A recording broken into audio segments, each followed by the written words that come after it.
ఓం శ్రీకృష్ణ జగద్గురు పరబ్రహ్మణే నమః. ఓం నమో శ్రీ వేదవ్యాసాయ నమః. ఓం మద్గురు శ్రీ పూర్ణానంద స్వామినే నమః.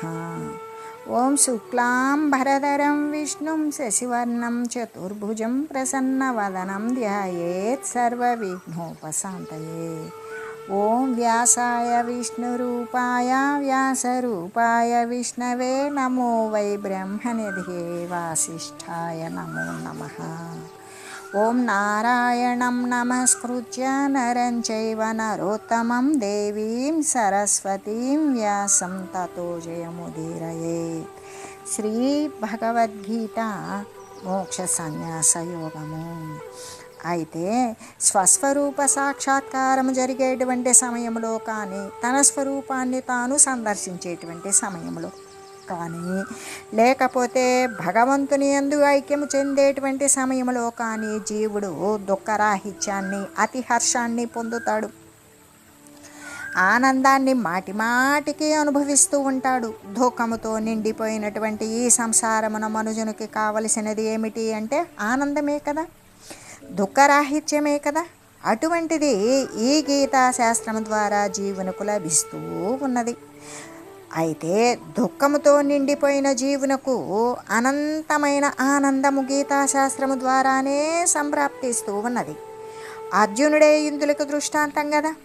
మొదట పరమ శోకాకులుడైనటువంటి అర్జునుడు ఈ గీతాశాస్త్ర శ్రవణము చేత, మననము చేత మోహరహితుడయ్యాడు, ఆనందపరవశుడయ్యాడు. కర్తవ్య నిర్వహణం నిమిత్తము రణరంగంలోకి దూకాడు.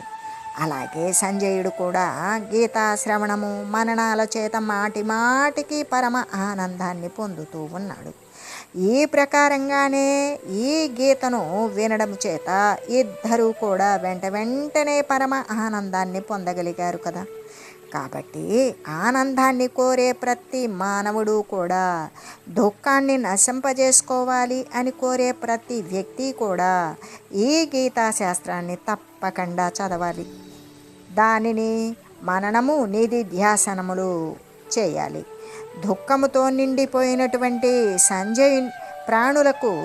దుఃఖాకులురైనటువంటి ప్రాణులకు ఈ గీతాశాస్త్రము సంజీవి వంటిది కదా.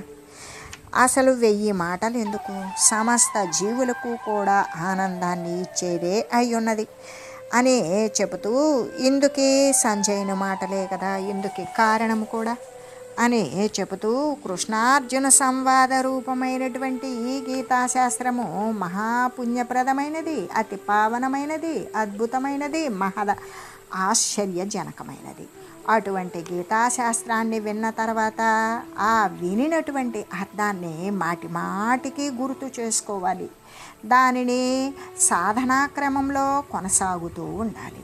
అలా చేసినందుకు ఫలితము జీవుడు దుఃఖాన్ని నశింపచేసుకుంటాడు, శాశ్వత సంతోషాన్ని, ఆత్మ ఆనందాన్ని పొందుతాడు.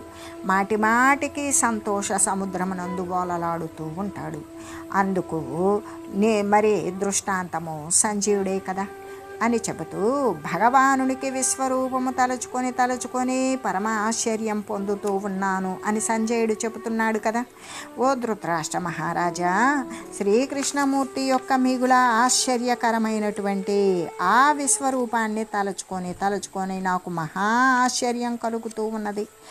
ఇంకా దానిని గుర్తు తెచ్చుకొని మాటి మాటికి సంతోషాన్ని కూడా పొందుతూ ఉన్నాను అని చెబుతూ, అంటే భగవానుని బోధ వలన కలిగేటువంటి ఆనందం గురించి తెలియజేయబడింది. ఈ మరి భగవానుని యొక్క విశ్వరూపాన్ని తలంచుకున్నప్పుడు, భావించినప్పుడు కలిగేటువంటి దివ్యమైన అనుభూతి, పరమ ఆనందము కూడా వ్యక్తం చేయబడుతూ ఉన్నది కదా. సంజయుడు ఏం చేస్తూ ఉన్నాడు, భగవానుని బోధను, రూపాన్ని కూడా తలంచుకున్నాడు. ఆనందాన్ని పట్టలేకపోయాడు. అతనికి కలిగినటువంటి ఆశ్చర్యానికి అంతు లేకుండా పోయింది. ప్రతి ఒక్కడూ కూడా ఈ దశను, అంటే మరి శాశ్వతమైన సంతోష దశను ఎప్పటికైనా సరే జ్ఞానం యొక్క ప్రాప్తి చేతనే పొందవలసి ఉన్నాడు కదా. అని చెబుతూ, అంటే జ్ఞానప్రాప్తి అనేటువంటిది మహనీయుల యొక్క, ఆచార్యుని యొక్క, గురువుల యొక్క, పెద్దల యొక్క సేవనం వలనే తయారవుతూ ఉన్నది అటువంటి జ్ఞానము అనేటువంటి ప్రాప్తి. ఎలాగంటే ఇప్పుడు ఆచార్య సేవనం చేసేటువంటి వాడు ఎలాగంటే చీకట్లో ఉన్నటువంటి వస్తువు లేనిదా, మనకు కనబడకపోతే లేనటువంటిది కాదు కదా. అలాగే ప్రకాశంలో అయితే వెలుగులో స్పష్టంగా ఉన్నట్లు తెలిసేది. అలాగే జ్ఞాన ప్రకాశంలో ఆత్మకు సంబంధించినటువంటి అంధకారం దూరం కాగా ఆత్మ స్వప్రకాశమే శోభిస్తుంది కదా. ఇటువంటి జ్ఞానాన్నే కదా గురువు అందిస్తాడు. అంటే ఆత్మజ్ఞానము అనేటువంటిది సమాచారమా? కాదు. సదాచారమా? కాదు. ఆత్మస్వరూపానికి సంబంధించినటువంటి జ్ఞానము. ఆత్మ అనంతమైనటువంటిది అంటుంది శాస్త్రం. అయితే ఈ ప్రపంచంలో అనంతము అనేది ఎక్కడుంది మనం అర్థం చేసుకోవడానికి? కాబట్టి ఈ పదాన్ని శాస్త్రము కంటే కూడా గురువు వివరిస్తేనే మనకు అర్థమవుతుంది కదా. దానిని అర్థమయ్యేలాగా ఎలా బోధించాలో ఆచార్యులకు తెలుసు. అందుకే వారు గురువులు అని చెబుతూ, సర్వార్థాన్ గృణాతీతి గురువు, సర్వ అర్థాలను గురించి చెప్పి మరి వినేటువంటి శ్రోతను ఉద్ధరించేటువంటి వాడు కాబట్టే ఆచార్యుడే గురుడు. దేవుడు ఆయన కన్నా వేరు కాడు కాబట్టి ఆయన గురుదేవుడు అయ్యాడు. ఇక్కడ ముముక్షువు అంటే మోక్షము చెందాలి అనుకునేటువంటి శిష్యుడై గురువును సమీపిస్తాడు కదా. దైవత్వాన్ని పొందాలి అని అనుకున్నటువంటి వాడు గురువు దగ్గరికి చేరుతాడు. చేరి అర్థిస్తాడు, ప్రార్థిస్తాడు. ఆ ప్రార్థనకు గురువు బోధిస్తాడు. గురువులో జ్ఞానమే కాదు, ఇంకా ఏముండాలి? దయ ఉండాలి. ఆ దయే శిష్యుల పట్ల అనుగ్రహమై వర్షిస్తుంది. శిష్యులపై దయలేనటువంటి గురువు శ్రమించి ఆ శ్రమకు ఓర్చి బోధించడం కూడా శ్రమయే కదా. అటువంటి శిష్యులపై దయ లేకపోతే గురువు శ్రమించి బోధించలేడుగా. ఆయన దయకు కారణం ఉన్నదా? లేదు. అది హేతుకంగా ఉంటుందా? కారణం లేకుండా అహేతుకంగా ఉంటుంది. కానీ గురువు ఎవరు? పూర్ణమైనటువంటి పురుషుడు. మన నుండి ఏమి ఆశించి ఆయన దయ చూపాలి? కాబట్టి ఆచార్యుడు ఎప్పుడూ కూడా అహేతుక దయా సింధువు అని కీర్తిస్తూ ఉంటాం. కారణము లేనటువంటి ఆ దయా సముద్రుడు. అదే కదా ఆచార్యుని యొక్క దయ, అదే కదా గురువు యొక్క కృప. ఆచార్యుడు జ్ఞానరూపుడు, ఇంకా దయామయుడు, బ్రహ్మనిష్ఠుడు, బ్రహ్మవిధుడు. బ్రహ్మనిష్ఠుడే. కానీ ఆచార్యుడు ఎలాంటివాడు? జ్ఞానరూపుడు, దయామయుడు, బ్రహ్మనిష్ఠుడు, బ్రహ్మవిధుడు.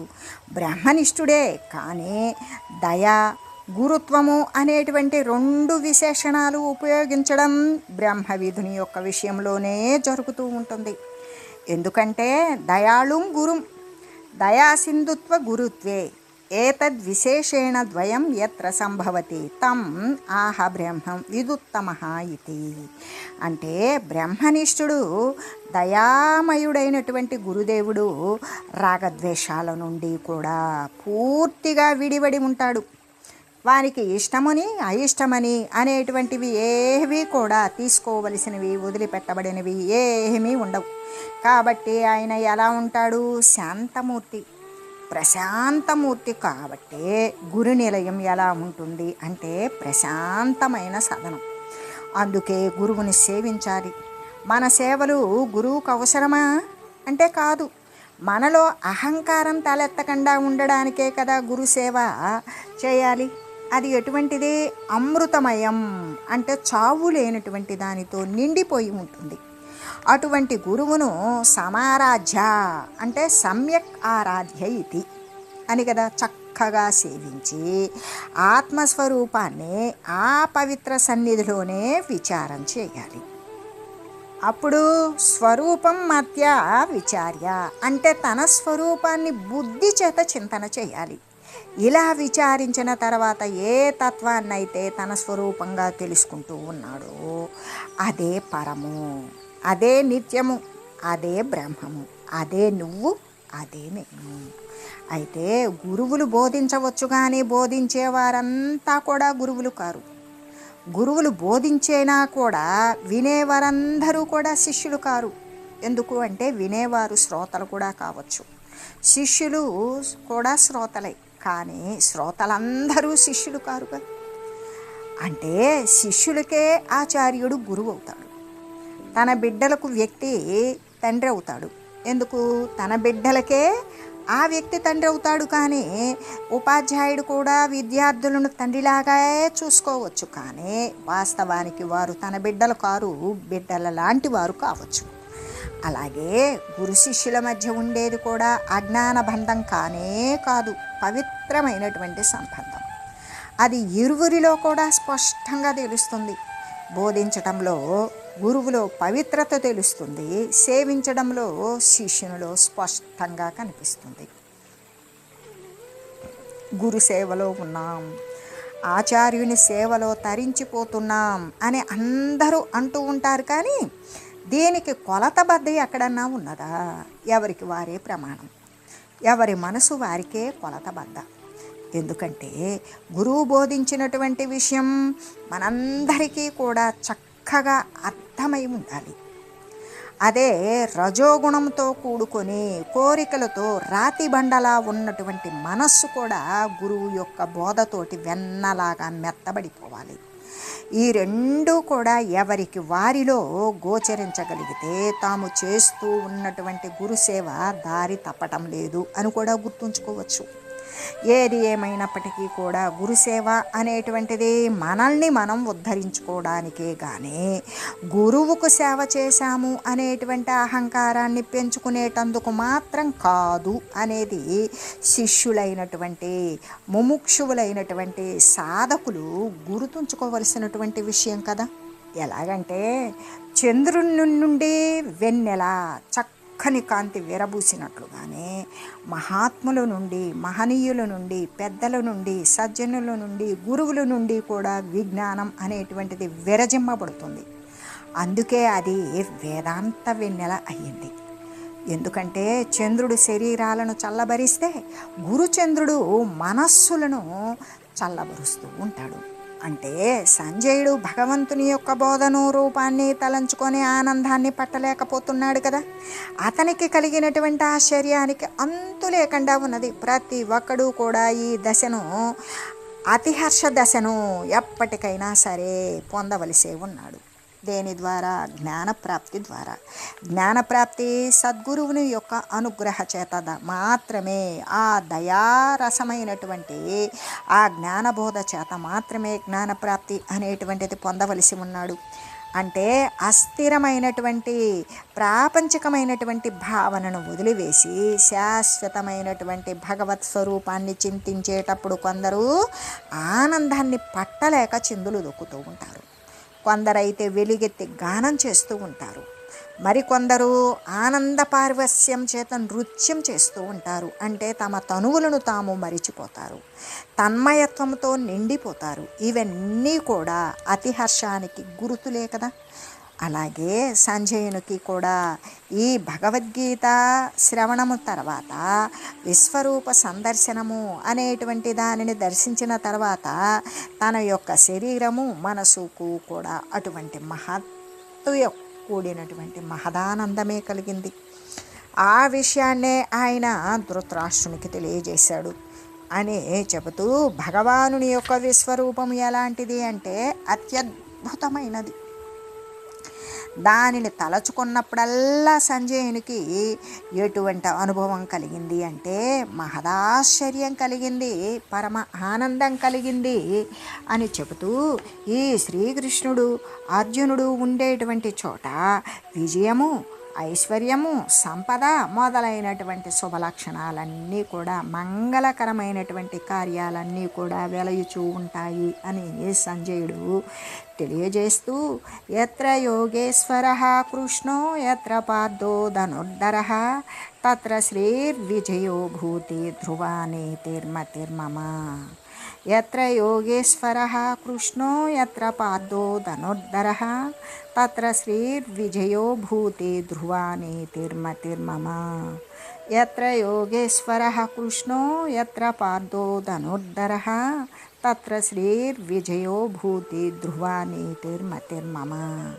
ఎక్కడైతే యోగేశ్వరుడకు శ్రీకృష్ణుడు కూడా, ఎక్కడైతే ధనుర్ధారియకు అర్జునుడు కూడా, అంటే యోగేశ్వరుడైనటువంటి శ్రీకృష్ణుడు, ధనుర్ధారి అయినటువంటి అర్జునుడు ఎక్కడ ఉంటారో అక్కడ సంపద, విజయము కూడా, ఇంకా ఐశ్వర్యము కూడా, దృఢమైనటువంటి నీతి కూడా ఉంటుంది అని నా యొక్క అభిప్రాయము అని చెప్తూ ఉన్నారు. ఎలాగంటే ఈ గీతా గ్రంథము ఈ శ్లోకంతో పరిసమాప్తమే అవుతూ ఉన్నది. ఎలాగంటే భగవంతుని యొక్క సాన్నిధ్యమందు, భక్తుని యొక్క సాన్నిధ్యమందు కూడా ఇక్కడ గురు శిష్యులుగా చెప్పబడినటువంటి శ్రీకృష్ణార్జునుడు, ఇంకా కూడా ఈ భగవంతుని యొక్క సాన్నిధ్యంలో ఉన్నటువంటి భక్తుడు అంటే శ్రీకృష్ణమూర్తి యొక్క సాన్నిధ్యంలో ఉన్నటువంటి మహనీయుడు అర్జునుడు, వీరిద్దరి యొక్క సాన్నిధ్యమందు ఎటువంటి శుభకరమైన శుభాలను ఇచ్చేటువంటి వాతావరణం ఏర్పడుతుందో ఈ శ్లోకం ద్వారా వెల్లడి చేయబడుతూ ఉన్నది. ఎక్కడైతే యోగీశ్వరుడైనటువంటి అంటే అన్నింటితో కలయిక ఉన్నటువంటి పరమేశ్వర స్వరూపము, పరబ్రహ్మ స్వరూపమైన యోగీశ్వరుడు శ్రీకృష్ణ భగవానుడు ఉంటూ ఉన్నాడు, ఇంకా కూడా ఎక్కడైతే ధనుర్ధార్యగు అర్జునుడు ఉంటూ ఉన్నాడో అక్కడ ఐశ్వర్యము, విజయము మొదలైనవన్నీ కూడా అలరారుచు వెలయుచు ఉంటాయి అని కదా చెప్పబడింది. కాబట్టి విజయాన్ని, నీతిని, జ్ఞాన సంపదను కోరేటువంటి వారు భగవంతుని యొక్క చింతనాదుల ద్వారా భగవంతుణ్ణి చింతించడం ద్వారా సాక్షాత్తు భగవానుని తమ యొక్క హృదయమందు ప్రతిష్ఠింపజేసుకోవలసిందే. అదే కదా ప్రతి ఒక్కరి కర్తవ్యము కూడా అయ్యున్నది. భగవంతుడు ప్రపంచాన్ని సృష్టించాడు, పరితాపాన్ని సృష్టించాడా? లేదు, కేవలం ప్రపంచాన్నే సృష్టించాడు. బ్రతుకునిచ్చాడే కానీ బాధలనైతే ఇవ్వలేదు. కానీ బాధలను ఎవరు సృష్టించుకున్నారు? మరి బాధలైతే ఉన్నవి కదా, అవి కేవలం మనిషి సృష్టించుకున్నవి. బరువులను తయారు చేసుకొని ప్రశస్తమైనటువంటి మానవ జన్మను కూడా శోకంతో నింపి వేసుకున్నాడు, శోకమయం చేసుకున్నాడు. ప్రపంచం సత్యము అని భావించాడు, నిత్యమైనటువంటి శాశ్వతమైన పరమాత్మను మరిచిపోయాడు, దోషాలకు నిలయమైపోయాడు, దోషాలకు దూరుడైపోయాడు అనే చెబుతూ, అంతేకాదు ఎలాగంటే తామరాకు మీద నీటి బొట్లు నిలుస్తాయి, ప్రకాశిస్తాయి, పరవశిస్తాయి, కానీ ఆణిముత్యాల్లాగా గోచరిస్తాయి. గాలి వీచినప్పుడు ఆ తామరాకు చెలిస్తుంది, మురిసే బిందువులు ఒరిగిపోతాయి, నీటిలో రాలిపోతాయి. కాబట్టి ఇక్కడ ప్రతి ఒక్కరి కూడా అంటే ఎలాంటిది అంటే బంధము, మోక్షము అనేటువంటి రెంటి మీదే కదా ఆధారపడి ఉన్నది. పరమాత్మ కొరకు పరితపించేటువంటి వారు మాత్రమే కదా ధన్యమైనటువంటి జీవులు. వేదనలకు స్వస్తి చెప్పాలి, బ్రతుకునే నివేదనగా మార్చుకోవాలి. ఆ విధంగా భగవంతుని యొక్క నామాన్ని గానం చేస్తూ బలహీనతలన్నీ కూడా ప్రక్కకు నెట్టి వేసుకోవాలి. పరవశించి ఆ పారవస్యంలో ఆ పరమాత్మ అంటే ఆ సదాశివుని మంగళ చరణాల యొక్క ఆశీర్వాద పల్లకీని మోసుకుంటూ గానం చేసుకోవాలి అని చెబుతూ, బంధం కానీ మోక్షం కానీ తెలియనటువంటి దానిని తెలిపేటానికే కదా మనకి శాస్త్రాలు ఉన్నవి, కానీ లేని దానిని ఇచ్చేటందుకైతే కాదు కదా. తెలియనటువంటి దానిని గురించి తెలుసుకునే ముందు తెలిసినటువంటి దానిని వదిలివేయడం చేయాలి. ఒక పాత్రలోకి ఒక పదార్థం కావాలి అన్నప్పుడు ముందు ఉన్నటువంటి పదార్థాన్ని పారబోసినట్లయితే మనం దానిలో నింపుకోవలసినటువంటి పదార్థాన్ని నింపుకోగలుగుతాం.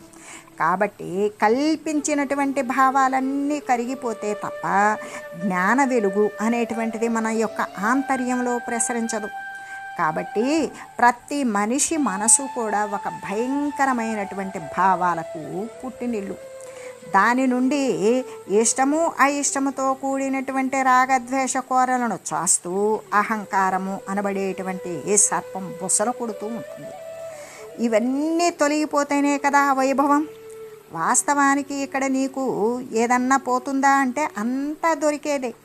మనకు కావలసిందేంటి? కావలసిందంతా జ్ఞానమే. లోతుగా వెళ్ళాలే కానీ భూమి లోపల ఎక్కడైనా సరే నీరే ఉంటుంది. మరి పూడికలో సముద్ర మట్టానికి చేరడమే కదా మనం చేయాలి. అయితే ఇక్కడ త్రవ్వి తీసేది ఏమైనా ఉన్నదా అంటే ఏమీ లేదు, అంతా తొంగి చూసేదే తప్ప. ఎందుకు అంటే ప్రతి ఒక్క మానవుడు కూడా ఏమనుకుంటాడు, నేను బంధంలో ఉన్నాను, నేను దుఃఖంలో ఉన్నాను, నా ఆరోగ్యం క్షీణిస్తుంది, నా ఆస్తి హరించుకుపోతుంది, నా అనేవారు నాకు మిగలడం లేదు, సంపదలన్నీ క్షీణిస్తున్నాయి, మమతలన్నీ అడుగంటిపోతూ ఉన్నాయి, ఆశలన్నీ నిరాశలైపోతూ ఉన్నాయి, వ్యాధులు చుట్టుముడుతూ ఉన్నాయి, వ్యధలు బాధలు పీడిస్తూ ఉన్నాయి, మరి నన్ను ఈ కష్టాలు ఈడుస్తూ ఉన్నాయి అని చెబుతూ జాగ్రత్తగా జీవించేటువంటి వారు కూడా జ్వరపీడితులే అవుతూ ఉన్నారు కదా. లేదు అని ఈ క్షణంలో గాలి పీల్చుకున్నా కూడా ఉన్నాను అంటూ మరు క్షణంలో దుఃఖమే దగ్గరవుతూ ఉంది. ఈ బంధాలను బరువులను కూడా నేను భరించలేను. ఇది ప్రతి మనిషి ఆంతర్యంలో కూడా ఘోషించేటువంటి క్షోభ. ఇవే కదా బంధాన్ని పంచినటువంటి నిరాశలు నిస్పృహలు కూడా. ఇకపోతే మరో కోణంలో అయితే ఇది మర్మరధ్వని అవిశ్రాంతంగా మోగుతూనే ఉంటుంది. నన్ను కాలం కబలించకూడదు, మార్పులు నా జీవితంలో తీర్పులు చెప్పకూడదు, మృత్యువు నన్ను సమీపించకూడదు, శోకము నన్ను ముట్టుకోకూడదు, నష్టము నన్ను పట్టకూడదు, మృత్యువుకు నేను చిక్కకూడదు. ఇవే ప్రతి మనిషి హృదయంలో కూడా ప్రతిధ్వనించేటువంటి ఆశలు, మోక్షం ముందు ఉంచినటువంటి ఆశలు స్పృహలు కూడా ఇవి. అయితే బంధం నుండి బయటపడాలి, ముక్తిలో మునిగిపోవాలి అని అందరూ ఆశిస్తూనే ఉంటారు. కానీ బంధం నుండి బయటపడేందుకు అసలు ఇంతకీ బంధము అనేటువంటిది ఉన్నదా? ముక్తిని ప్రత్యేకించి పొందడానికి అసలు ముక్తి అనేది మనం ఇప్పుడు ముక్తి తత్వంలో లేమా అంటే మోక్షం అనేటువంటిది కనుక ఇప్పుడు లేనిదైతే ఎప్పుడూ లేనిది అని మనం అంగీకరించక తప్పదన్నమాట. ఎందుకంటే ఎప్పుడూ లేని దానిని పొందటము అనేటువంటిది కుందేలు కొమ్ముని వెతికి సాధించడమే అవుతూ ఉంది. కుందేటికి కొమ్ము ఉంటుందా? ఉండదు కదా. అది లేని దానిని ఎలా సాధిస్తాం? ఎంత కష్టపడినా కష్టమే మిగులుతుంది కానీ దాన్ని సాధించుకురాలేము. కాబట్టి మోక్షము అనేది ఇప్పుడున్నదే కానీ ఎప్పుడో వచ్చేటువంటిదైతే కాదు.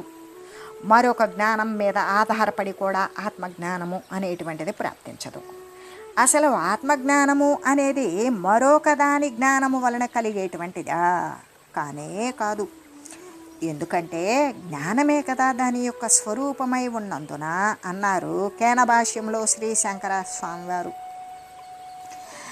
ఆ శంకరాచార్యుల వారు ఏమని చెప్పారు అంటే మోక్షం అనేది ఉన్నదే కానీ రాబోయేది రానున్నది కానే కాదు.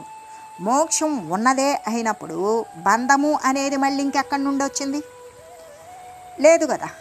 మోక్షము స్వతసిద్ధమై శాశ్వతమై స్థిరమై సత్యమై ఉన్నందున బంధము అనేదే లేనే లేదు, లేనిదే అవుతూ ఉంది.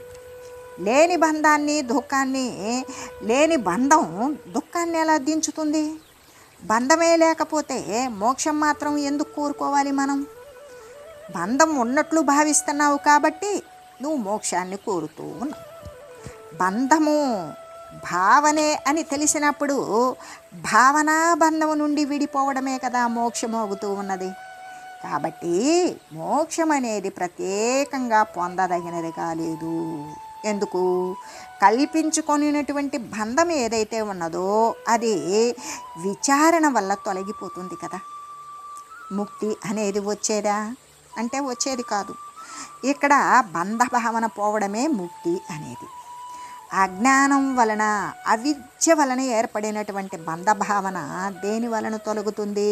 కేవలము ఆత్మజ్ఞానం వలనే తొలగుతుంది. శాశ్వతముక్తమైనటువంటి ఆత్మ స్వప్రకాశమై కనబడుతూ ఉంటుంది. కాబట్టి ఈ జ్ఞాన సంపదను ఆత్మతత్వ విచారణ ద్వారా పొందినటువంటి జ్ఞాన సంపదను కోరినటువంటి వారు భగవంతుని యొక్క చింతనలను, పారమార్థిక చింతనలను అవిరామంగా అనుసరిస్తూ సాక్షాత్తు భగవానుణ్ణి తమ యొక్క హృదయమునందు ప్రతిష్ఠింపజేసుకోవాలి. భగవంతుడైనటువంటి శ్రీకృష్ణుడు ఉండేటువంటి చోటే కాకుండా భక్తుడగు అర్జునుడు ఉండేటువంటి చోటు కూడా అటువంటి విజయాలు మొదలైనటువంటివన్నీ కూడా కీర్తి, విజయము, ఐశ్వర్యము ఇవన్నీ కూడా సంభవిస్తాయి అని ఎందుకు చెప్పబడింది అంటే అర్జునుడు సామాన్యమైనటువంటి భక్తుడు కాదు కదా. ధనస్సును ధరించినటువంటి ధనుర్ధారియగు భక్తుడు అంటే బాహ్యమైనటువంటి శత్రువులను ఏ ప్రకారంగా గాంధీవము చేత నశింపజేసి తాను జయిస్తాడో అలాగే అంతఃశత్రువులైనటువంటి ఈ కామ క్రోధరు లోభమోహ మదమశ్చరములు అనబడేటువంటి ఈ గీతాజ్ఞాన రూప ధనస్సు చేత ఛేదించి వేసి మోహాన్ని నశింపచేసి విలసిల్లాడు. కాబట్టి నష్టో మోహ, మోహము నశించిపోయింది. ఈ ప్రకారంగా అజ్ఞానము నశించినటువంటి భక్తుడు సాక్షాత్తు కూడా భగవంతుడే అవుతూ ఉన్నాడు కదా. అందుకే బ్రహ్మవిద్ బ్రహ్మైవ భవతి. కాబట్టి ప్రకృతిని జయించినటువంటి మాయాశత్రువును జ్ఞాన ఖడ్గము చేత, జ్ఞాన ధనస్సు చేత విచ్ఛిన్నము చేయగలిగినటువంటి భక్తుడు ఉండు చోటు కూడా భగవంతుని యొక్క సాన్నిధ్యములాగానే విజయము, సంపదలు మొదలైనవన్నీ కూడా వర్ధిల్లుతూ ఉంటాయి అనడంలో ఏదైనా ఆశ్చర్యం ఉన్నదా అంటే లేనే లేదు అని తెలియజేస్తూ ఓం మంగళం పావన గీతామాత జయ మంగళం భక్తజనావని బంధ విమోచని భవభయహారిణి భవ్యదాయిని మంగళం. ఓం మంగళం శ్రీ కురుక్షేత్ర రణక్షోణి విహారిణే పార్థసారథిరూపాయ గీతాచార్యాయ మంగళం. ఓం మంగళం మహత్.